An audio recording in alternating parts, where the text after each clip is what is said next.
TV6 toob eetrisse uue autosporditeemalise saatesarja Kurvid sirgeks. Kus ja millal siis kurve sirgeks tõmbame? Praegult näiteks oleme Tallinna lauluväljakul, kus on käimas crosskartide rallisprindi meistrivõistluse etapp ja see sari on üks meie saate fookusi. Loomulikult ei saa üle ega ümber WRC sarjast 4 rallit, kus me kohal oleme, Portugal, Kreeka, Rally Estonia, Soome ja seal siis fookus Eesti sõitjatele. Soome autoralli meistrivõistlused on sel hooajal samuti eestlaste jaoks väga olulisel kohal, palju eestlasi osaleb ja oleme kohal ka meie siis Soome rallivõistluste etappidel. Ja kui juba Soomes oleme kohal, siis on loomulik, et me osaleme ka Eesti autoralli meistrivõistluse etappidel. Need, mis siin on jäänud kuni hooaja lõpuni igal pool kohal ja anname omad ülevaated. Täna saates crosskartide rallisprindi meistrivõistluse etapp lauluväljakul. Vaatame korraks Ameerika autode hooaja avaüritusele siinsamas lauluväljakul ja loomulikult Portugali MM-ralli koos Robert Virvese ja Romet Jürgensoniga. Eero Nõgene, Eesti crosskardi üks pioneeridest nii-öelda, kes oli algusaastate juures ka ja siiamaani istud masinas. Räägi natuke, mis pagana autos üldse sükk on, et ega ta ju ralliautot otseselt nagu ei meenuta, rallimehed siin sellega sõidavad osaliselt. Mis tunne siin sees on? No ma arvan, et see ongi õige, et ta on võib-olla ralliautole kõige kättesaadavam kogemus niimoodi veel siis mõistliku eelarvega. Et kiirused on võrreldavad, juhitavus on võrreldav, lihtsalt ei ole ralliauto kaalu ja sellepärast on teda siis võimalik lihtsamini nagu selgeks saada. Ma arvan, et siin on insenerid on väga nutikalt lähenenud asjale, et on siklimootor ja selline kerge pagi on kokku pandud, et ta on tegelikult kõik nad orenevad siis väikestest modifikatsioonidest, et on paigi mootoriga, 6-käigulised, saab järjest vahetada nii nagu ralliautol käiku ja vedrustus on hea, et saab sõita tegelikult kõikides olustikes, et saab sõita talvel, saab sõita asfaldil nagu täna ja kruusa peal, et lõbus igal pool. Selles, et crosskartide sprindisari on paisunud suuremaks ja nähtavamaks, on suur roll peasponsoril Fenixbetil. Fenixbet on suurelt tulnud nüüd crosskartide sarja taha nii-öelda sponsoriks. Mis see teie huvi on niisugust üritust toetada? Kui me 2024 alustasime, siis suur ralli oli meie jaoks liiga suur amps ja alustasime madalamast seeriast ja nüüd näeme, et tegelikult me olemegi evolutsiooniliselt läinud kaasa sellega, et crosskart on teekond suurde rallisse ja nii oleme meie ka läinud juba Joosep Nõgene toetamisega suurde rallisse edasi. Samaaegselt crosskartide kihutamisega toimus lauluväljakul Ameerika autode hooaja avaüritus. Kohal oli üle 500 sõiduki ning ilus kevadpäev tõi neid vaatama hulgaliselt autohuvilisi. Lisaks tippsõitjatele käivad crosskardiga ralliautole sarnast kogemust otsimas ka kohalikud staarid. Möödunud hooajal tegi mõned etapid kaasa laulja Grete Paia. Tänavu võib stardis näha tuntud raadiohäält Alari Kivisaart. Rallisprindi Eesti meistrivõistluse etapp on algamas. Oled stardis esimest korda elus. 5 minuti pärast saad esimesele ringile, et mis tunne on niimoodi klassikaline küsimus? No ärev on selles mõttes, et ärevus lahkub siis, kui sa oled juba autos, kui sa oled nagu stardiga hakkama saanud, siis ei ole aega seal midagi mõelda ega tunda, siis tuleb vaadata, et näeks seda ruudulist lippu, siis on nagu kõik hästi läinud. No palju sa valmistuda said, et ma tean, see pill on päris keeruline, et kui raske üldse oli sellega, ma ei tea, paigalt saada, esimesi kurve võtta ja palju sa üldse kohaneda jõudsid? Esiteks on see päris füüsiline, eriti asfaldil, aga ma 2 korda olen saanud sõita ja kohalt saan minema ja rool pöörab nagu teistel autodel, ainult üks pedaal on üle ja see ajab mind närvi. Ja kõige suurem asi, mille peale ma pean kogu aeg mõtlema rajal, et ma ei vajutaks piduri asemel gaasi, mida trennis paar korda juhtus. Vähemalt esimeses sõidus suutis Kivisaar pedaale mitte sassi ajada ning rõõmsal näol jõudis ta ka finišisse.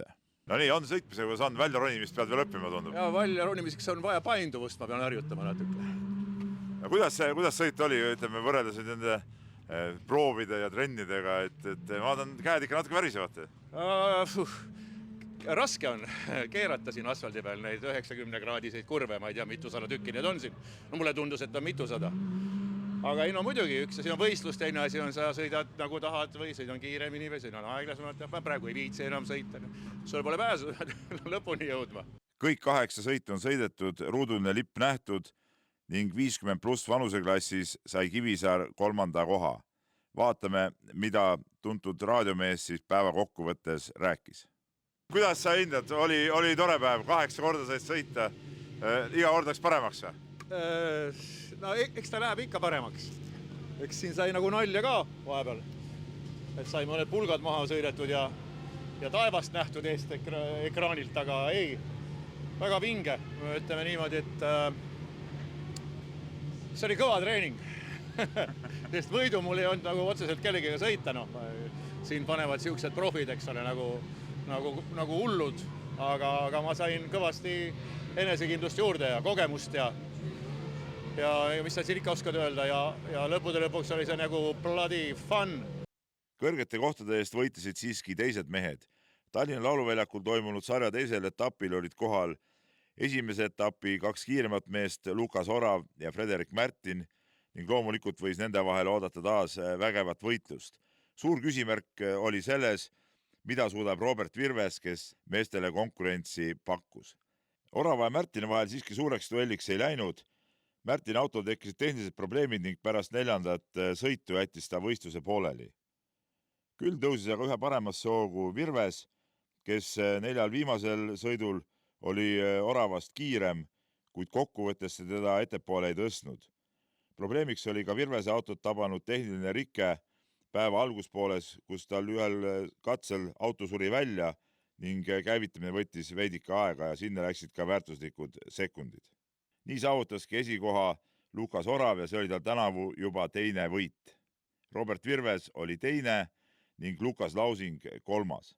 Lukas Orav, kindel võit, 2. etapp, 2. esikoht, et kuidas sa need 8 sõitu kokku võtad? No selles mõttes, et huvitav oli ikka, et pole kunagi niisugust kogemust olnud, et nii lühike rada, ehk siis selles mõttes, et tegelikult on ju hästi konkurentsivõimeline, et eksimisruumi ei tohi olla ja siis selles suhtes, et proovisin kindlalt lõpuni tulla ja siin juba, kuna viimaste paari sõiduga oli juba nii suur edu, siis ei olnud mõtet väga riskida ja siis vähemalt enda peas võtsin rahulikult.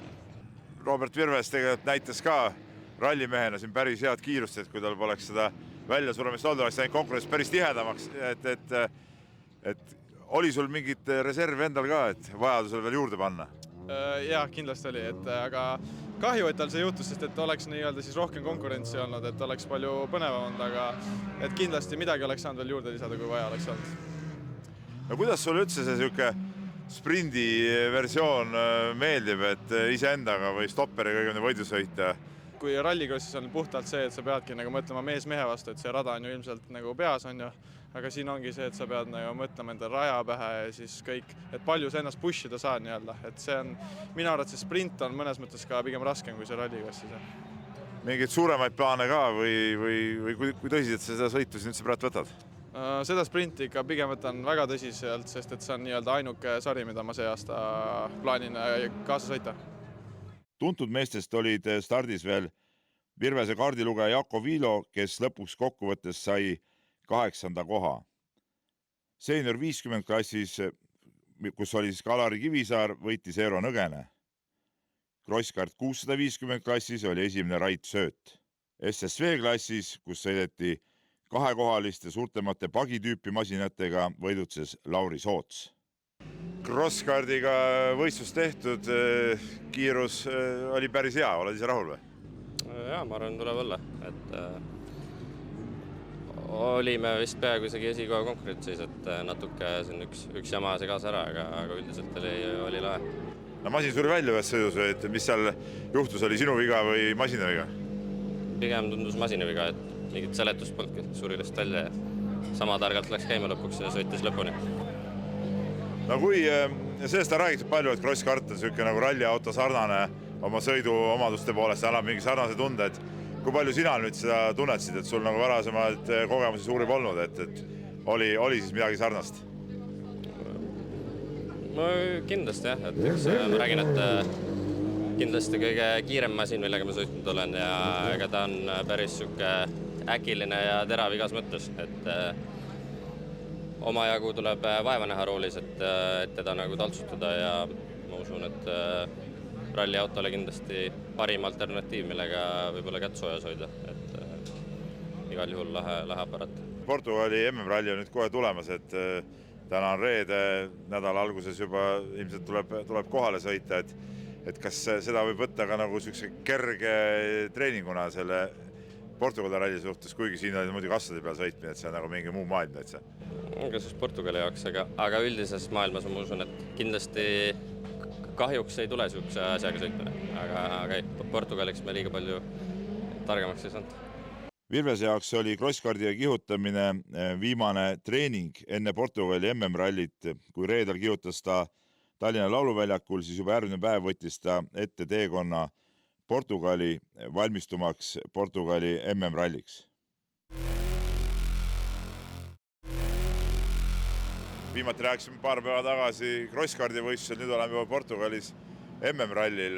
Rajaga on tutvutud, mis esimesed muljed on. Portugal on sul iseenesest tuttav koht. Jah, et teed on lahedad. Portugalis on alati mulle meeldinud, ma arvan, ja nii palju, kui me praegu nägime, siis tundub, et on korralik ralli ees. Mis selle ralli eesmärk on? Ainult võit? Tahaks nii öelda, jah, aga ütleme, siin on võib-olla jälle olulisem meie jaoks, et see läbi sõita. Nii-öelda, et loomulikult hooga, aga et kindlasti lõpetada ralli ja nii-öelda eelseisvaks punktihooajaks kõige nagu paremini valmis olla. Millised on su eesmärgid sellel rallil? Konkurents WRC2 autode hulgas on ju väga tihe seekord ka siin.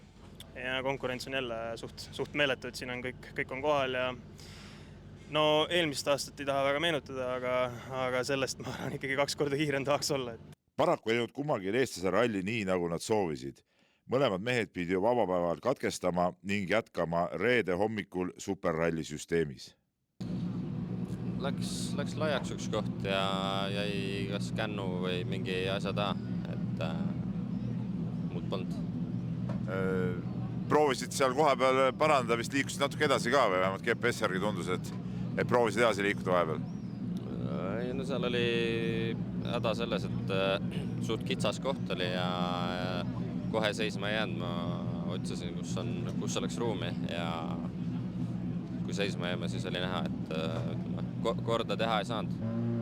Robert Jürgenson jõudis siis sõita 2 kiiruskatset, aga päeva teise kiiruskatse lõpuosas ka mingi kivi või känd sai tema autole saatuslikuks, roolivõimendi purunes, õli voolas välja ja viga sai ka roolilatt, nii et ei saanud ta enam 3. kiiruskatsel starti tulla. Rometi auto on ka praegu siin meie selja taga olevas rallipargis, hoolduspargis ja üritatakse seda ka korda teha, et saaks reedel rajale. Reedene päev kujunes Eesti rallimeestele sisuliselt treeningpäevaks, kus kiiruskatset tuli lihtsalt läbi sõita, kuid tõelised katsumused ootasid neid ees laupäeval. Laupäevane päev on lõppenud ja oli see vast päev. Õigeks ralli kihutamiseks seda võib-olla nimetada ei saa, rohkem oli tegemist mudaralliga, kus ilmastikuolud vaheldusid, kord sadas paduvihma, kord paistis päike, kord tuli äikest, rahet, üldiselt kõike, mis taevast tulla saab, seda ka alla tuli ja rallimehed pidid selle kõigega hakkama saama, teed muutusid kohati väga libedaks, vahed läksid väga suureks, kord üllatas üks paremates oludes, kord teine. Pärastlõunal läks päris hulluks, et kohati oleks paadiga, ma arvan, lihtsam olnud sõita. Kui palju sai sellistes oludes legendi usaldada, et hoog oli hoopis teistsugune, kui see muda peal sõidad, kui kirjutatud oli või kui palju te pidite sättima ja kohendama seda? Ei, selles olus pole nagu legendiga midagi teha, et seal eriti selle rehviga, et kohati ütleme jalakäija kiirusel on tükk tegu, et lihtsalt tee peale jääda. Kas sellistes oludes sõitmine mingit mõnu ka pakub või see on kannatamine, et saaks ükskord juba läbi? No ütleme, kui sul ikka vihm on selline, et sa füüsiliselt ei saa sõita, see ütleme on niisugune mõttetu, et võistlusolukorras on see ka nõme, et ütleme, kui sul see tulebki täpselt pool minutit saad seda vihma ja sul on selle ajaga oled minuti juba kaotanud. Ja mingid rahvaralli ajad tulid meelde, kui seal alustasime kunagi, ma ei mäleta, mis see täpne ralli oli, Haapsalu rahvaralli äkki, seal oli ka siuke sarnane muda hunnikat. Huvitav, jah? Aga mida sellistes oludes, ütleme, sa rallisõitjana mõtled, et kihutada ju ei saa, et eesmärk on teel püsida või mis su peas käib sel hetkel? See oleneb, kus sa oled, et meie positsioonis, ma arvan, Robil oli suht sama lugu, et ega meil millegi nimel võidelda ei ole ja siis seal suruda selles kohas on nagu üsna, ütleme, et võimatu, eriti jah, siin selles Portugali mudas, et see on kuidagi väga siuke on-off, et on ja ei ole ja kui ei ole, siis oled puu otsas ja nii on. Portugali ralli üks kuulsamaid kiiruskatseid on Lousada rallikrossi rajal sõitev paarisprint, mis toob alati kokku meeletud rahvamassid. No tegemist on vaieldamatult kuulsuse poolest number 2 kiiruskatsega Portugali rallil, kui võib-olla kõige kuulsamaks võib pidada punktikatset Fafe'd, kus on kuulus Fafee hüppe lõpus, siis siin Lousadas sõidetakse paarisrada 2 autot korraga rallikrossi rajal ja see toob alati kokku meeletud rahvamassid. Ja ka nii on ka täna, kuigi ilm, nagu te siin taustal näete, on olnud kohutav, kui me siit auto juurest siia kõndisime. Saime tohutu paduvihma osaliseks, aga see ei seganud inimestel siia tulemast ralli eel, enne kui autod tulevad kontserti nautimast ja muud meelelahutust endasse ahmimast, nii et vaatame ka natuke, mida siin pakutakse, mis hinnaga on joogid ja vaatamata vihmale ja suhteliselt jahedale ilmale, näiteks õlu paistab, et läheb päris hästi kaubaks. No nii, nüüd liigume siia kaubanduslettide poole ja vaatame, kui palju miski asi maksab ja tegelikult eemalt on juba hinnakirja näha, et ülemäära ahned siinsed kaupmehed ei ole, tule siia poole. Vaatame seda hinnakirja ka ja ütleme, Eesti kaupmeest on siin üht-teist õppida. Vesi 1,50, see peaks olema kohvi siis 2, õlu, väike õlu 2, poole liitrini 4 eurot, ütleme, see ei ole nüüd kindlasti ülemäära kallis hind siukse ürituse peale. Ja nagu näha, tõesti vaatamata külmale ja jahedale ilmale mehed siin õlut võtavad oma jagu. Ja nüüd oleme nii-öelda lihapirukate ja sellise hamburgeri sarnaste asjade leti juures ja nagu seal hinnast on ka näha, 5 eurot tükk, no ei ole ka ülemäära kallis, saab korraliku suutäie, nägite seal seda kebaabi, siin noormees näitab ka mingit mütsi, väga vägev, aga tõesti 5 euro eest saab korraliku suutäie jälle. Ei ole mindud hulluks nende hindadega, et inimesed tulevad kokku ja ostavad ükspuha mis raha eest. Saab täitsa rahulikult äri ajada, inimesed ostavad ja on siin vaatamata tõesti sellele ilmale ka väga rõõmsad. No see oli siis väike ülevaade Lousada rallikrossi rajal toimuvast melust, mida siin inimestele pakutakse. See kõik oli enne esimeste autode tulekut, nüüd on kohe esimesed autod tulemas ja nagu näha, inimesed on nüüd kõik raja äärde koondunud. Portugali MM-ralli viimane päev tõi Eesti autospordile jälle ühe märgilise momendi, kui Robert Virves võitis absoluutarvestuses ühe kiiruskatse, sai tal karjääri esimene absoluutarvestuse võit Fafee esimese läbimise suutis ta siis enda kasuks pöörata, olla kiirem kui kõik WRC autod.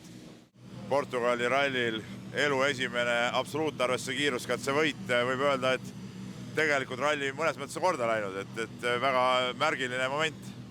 Jah, lõpuks võib-olla kõige hullem ei ole, kui tänast päeva vaadata, et lahe, et õnnestus ja ma arvan, et päris sellisel huvitaval katsel ka võib-olla.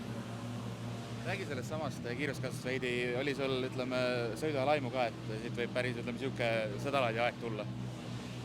Ütleme, enne starti ma olin kursis, et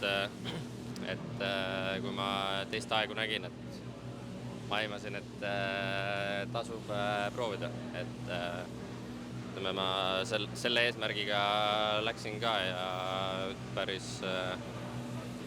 päris korralikult surusime. Kokkuvõttes Virvesel siiski suurt midagi püüda ei olnud, sest et esimese päeva katkestamine ei lubanud tal suurtele punktidele sõita ning kogu see ralli, nagu ka intervjuus kuulsite, oli siis peamiselt siiski ettevalmistus juba järgmisteks kihutamisteks. Täpselt samamoodi kulges ralli ka Romet Jürgensoni jaoks, kes samuti täna näitas kohati päris head kiirust ning kasvanud enesekindlust ja vaatamegi, mida Jürgenson ise ralli kokkuvõtteks rääkis. Üles-alla, et pigem ütleme, reede oli niisugune enam-vähem kiiruslikus mõttes, et liiga palju ei kaotanud mingitel katsetel, aga ikkagi mingit ühtlust ei olnud, laupäeva tahaks pigem ära unustada ja täna olid olud meil seal Robiga piisavalt teada, et mingeid asju sai teha, aga muidu ikkagi keeruline nädalavahetus. Kaugel sa selle auto endale mugavaks saamises üldse oled või selles protsessis, et on veel pikk tee minna või hakkad pärale jõudma? Ei, ma ei ütleks, et pikk tee on. Ma arvan, et esimestel läbimistel me oleme juba konkurentsis, et seal on pigem enda sõiduga veel vaja need viimased sekundid leida, aga teiseks läbimiseks peab ikkagi veel tööd tegema.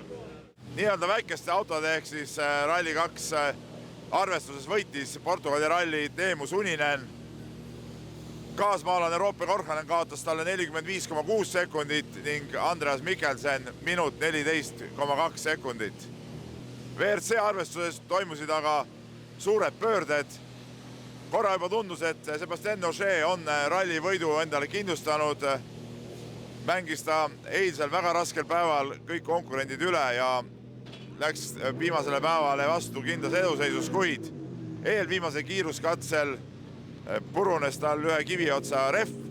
Sinna läks aega ja lõpuks leppis Ogier üldse hoopis 6. kohaga.